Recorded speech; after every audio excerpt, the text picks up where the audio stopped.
నా పేరు Raghav. I'm part of Telangana runners. Active life స్టైల్ని కేవలం మెట్రో సిటీలనే కాకుండా తెలంగాణ రాష్ట్రం మొత్తం స్ప్రెడ్ చేయడానికి, అందరికీ యాక్టివ్ లైఫ్ స్టైల్ స్ప్రెడ్ చేయడానికి స్థాపించింది తెలంగాణ రన్నర్ సొసైటీ. సో మేము ప్రతి డిస్ట్రిక్ట్స్లో, ప్రతి సిటీలో, తెలంగాణలో ఉన్న ప్రతి సిటీలో రన్ కండక్ట్ చేస్తూ రన్నింగ్ ఇంపార్టెన్స్ని మొత్తం అందరికీ తెలియజేసేలా మేము ఈవెంట్స్ కండక్ట్ చేస్తున్నాము. సో దానిలో భాగంగానే అక్టోబర్లో మనం అనంతగిరి హిల్స్ రన్ని కండక్ట్ చేయబోతున్నాము. ఎందుకంటే running one of the best activity which helps for both mental health and physical health. So అది మనకు మానసిక ఆరోగ్యము మరియు శారీరక ఆరోగ్యానికి రెండింటికి ఉపయోగపడుతుంది. కాబట్టి ఇది మొత్తం మనం ఈ రోజుల్లో అది చాలా ఇంపార్టెంట్ ప్రజలందరికీ.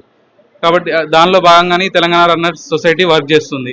తెలంగాణ రన్నర్స్ సొసైటీ గవర్నమెంట్ ఆర్గనైజేషన్స్తో, ఎన్జిఓస్తో, పలు సంస్థలతో కలిసి ఈ రన్ ఈవెంట్స్ని ఈరోజు హైటెక్స్లో ఎన్ఎండిసి రన్ కోసం జరుగుతున్న ఎక్స్పోలో మన స్టాల్ ఉంది, స్టాల్ నెంబర్ 10. సో అందరూ ఎక్స్పోకి వచ్చిన వాళ్ళందరూ స్టాల్ నెంబర్ 10కి విచ్చేసి తెలంగాణ రన్నర్స్ సొసైటీలో భాగం కావాల్సిందిగా కోరుతున్నాను.